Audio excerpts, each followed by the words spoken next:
Pagbasa mula sa unang sulat ni Apostol San Pablo sa mga taga-Korinto.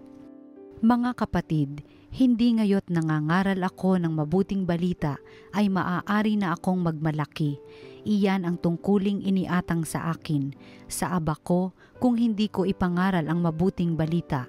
Kung ginagawa ko ito sa sarili kong kalooban, ako'y may gantimpalang hihintayin. Ngunit ginagawa ko ito bilang pagtupad sa tungkulin sapagkat ito'y ipinagkatiwala sa akin. Ano ngayon ang aking gantimpala? Ang maipangaral ko ng walang bayad ang mabuting balita at ang di ko pagkuha ng nauukol sa akin bilang tagapangaral. Malaya ako at di alipin ninuman, ngunit napaalipin ako sa lahat upang makahikayat ako sa lalong marami. Ako'y nakibagay sa lahat ng tao upang ang ilan man lamang ay mailigtas ko kahit sa anong paraan. Ginagawa ko ang lahat ng ito alang-alang sa mabuting balita upang makibahagi ako sa mga pagpapala nito. Alam ninyo na ang mga kasali sa takbuhan ay tumatakbong lahat, ngunit isa lamang ang nagkakamit ng gantimpala. Kaya pagbutihin ninyo ang pagtakbo upang kamtan ninyo ang gantimpala.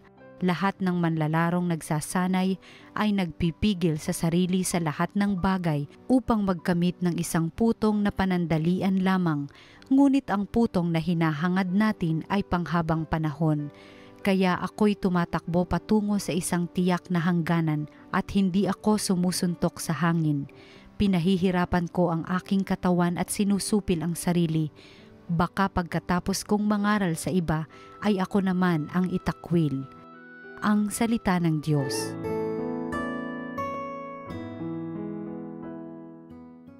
Ang templo mo'y aking mahal, Diyos na makapangyarihan.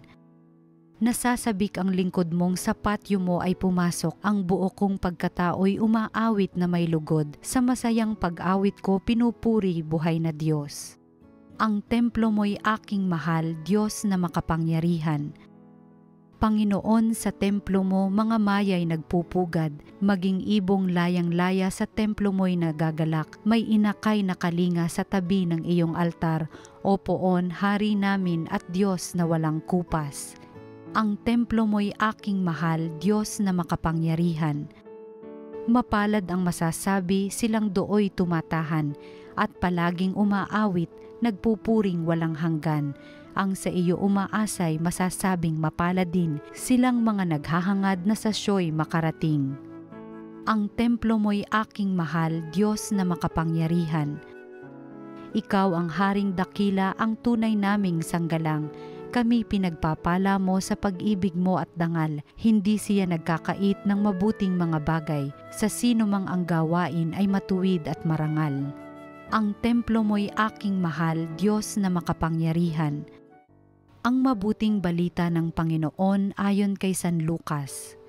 Noong panahong iyon, tinanong ni Jesus ang kanyang mga alagad ng patalinghaga, maaari bang maging taga-akay ng bulag ang isa ring bulag? Kapwa sila mahuhulog sa hukay kapag ginawa ang gayon. Walang alagad na higit sa kanyang guro, ngunit kapag lubusang naturuan, siya'y magiging katulad ng kanyang guro. Ang tinitingnan mo'y ang puwing ng iyong kapatid, ngunit hindi mo pinapansin ang tahilan sa iyong mata. Paano mo masasabi sa iyong kapatid, "Kapatid, bayaan mong alisin ko ang iyong puwing," gayong hindi mo nakikita ang tahilang nasa iyong mata? Mapagpaimbabaw, alisin mo muna ang tahilan sa iyong mata at makakikita kang mabuti, sa gayoy maaalis mo ang puwing sa iyong kapatid. Ang mabuting balita ng Panginoon. Pinupuri ka namin, Panginoong Hesukristo. Mga kapatid, gaano po natin nakikilala ang ating mga sarili? O nakikilala pa ba natin ang ating mga sarili? Alam nyo, ako'y tuwang-tuwa Dahil halos lahat na yata ng camera sa mga cellphone ngayon ay may filter. At kapag nakikita ko ang aking sarili na nakuhanan ng camera na may filter, aba, ibang Father Alain ang nakikita ko doon. Pero ang tanong ko, ako ba talaga ito? Sapagkat baka tayo nasasanay na ang ipinapakita at ang ipinapakilala natin sa ibang mga tao sa pamamagitan ng mga filter na ito. At ito ang gusto nating pagkakakilala sa ating mga sarili ay ang mga sariling hindi na totoo. Ang mga sariling niretoke at inayos, mga sariling nagtatago ng katotohanan at mga sariling nagpapanggap na lamang. Kaya't sa gitna ng ganitong kalakaran, nakikilala pa ba natin talaga kung sino tayo? Kung sino ang totoong ako? Mga kapatid, ang aral po sa ating ebanghelyo ay nag-aanyaya sa atin na bago natin pansinin, kilalanin at husgahan ang ating kapwa, ay bigyang pansin muna natin ang katotohanan ng ating mga sarili. Sabi sa ebanghelyo, di ba, bago natin mapansin sana ang puwing sa mata ng ating kapwa, sana ay makita at maamin natin na sa ating mga mata ay mayroong mga tahilan. Yun bang bago natin pansinin ang kahinaan, kapintasan at kakulangan ng iba, ay makita muna natin ang ating sariling mga pagkatao. Kilalanin ang ating sarili. Unahing kilalanin ang sarili at kilalanin ang sarili bago ang iba. Alam kong ito po ay hindi madali. Mahirap po na kilalanin ang sarili at tanggapin sapagkat ito po ay humihingi sa atin ng kababaang loob at tapang. Kababaang loob at tapang na tanggapin natin ang ating mga galing at lakas, walang problema doon. Pero kababaang loob at tapang din para talagang matanggap natin na tayo ay may mga kakapusan, mga kahinaan at mga kapintasan. Nakakalungkot na baka tayo nahihirati sa kayabangan. Oo, meron tayong galing at yun ang pinapakita natin, pero itinatanggi natin ang ating kahinaan. At yan ay karuwagan. Karuwagan o kaduwagan na ating ipinapakita sa ating pagpapanggap at hindi pagpapakatotoo. Pero alam po ninyo, ang mabuting balita ng kaligtasan ay maipapahayag lamang natin at mapagsasaluhan. Matitikman natin ang biyaya ng mabuting balita ng kaligtasan ng ating Panginoong Hesukristo hindi po sa pagpapanggap, kundi sa pagpapakatotoo.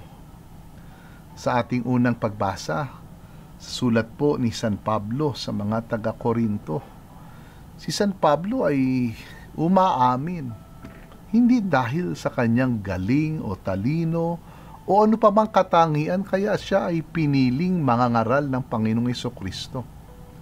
Ang dahilan ng lahat ng kanyang pagiging mangangaral at magaling na mangangaral ay dahil siya ay pinagkatiwalaan, binigyan ng tungkulin at maaari pa natin dagdag, binigyan ng biyaya ng Diyos. Hindi sa sarili, kundi sa Diyos ang lahat. Kaya't hindi siya nangangaral o napapagod sa kanyang pangangaral. Hindi siya napapagod sa kanyang pangangaral. Ginagawa niya ang lahat at ibinabahagi niya ang pagpapala ng Panginoon. Sapagkat saan siya umaasa, hindi nga sa sariling galing, kundi sa Panginoon.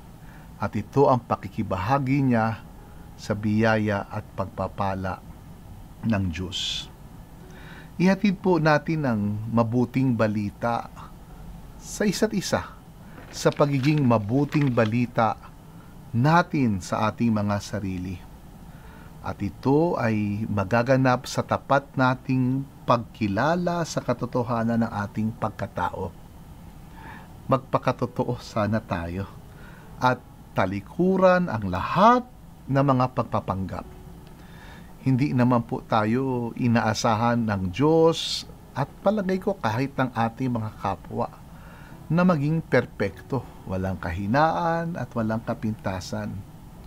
Ang inaasahan sa atin, sa isa't isa, para maging maayos ang ating ugnayan sa Diyos at ang ugnayan natin bilang isang pamilya at isang sambayanan ay mabuhay tayo sa katotohanan. Alam ninyo, kung pagsisikapan lamang nating kilalanin ang ating mga sarili, at ito isang napakabigat na hamon at isang tungkuling panghabang buhay na ating tutuparin, wala na tayong oras pa para pansinin, pintasan, o husgahan ng ating kapwa. At maligaya sila, at maligaya din tayo sa ganyang pagkakataon. At sumayin niyo po ang pagpapala ng ating makapangyarihang Diyos Ama at Anak at Espiritu Santo. Amen.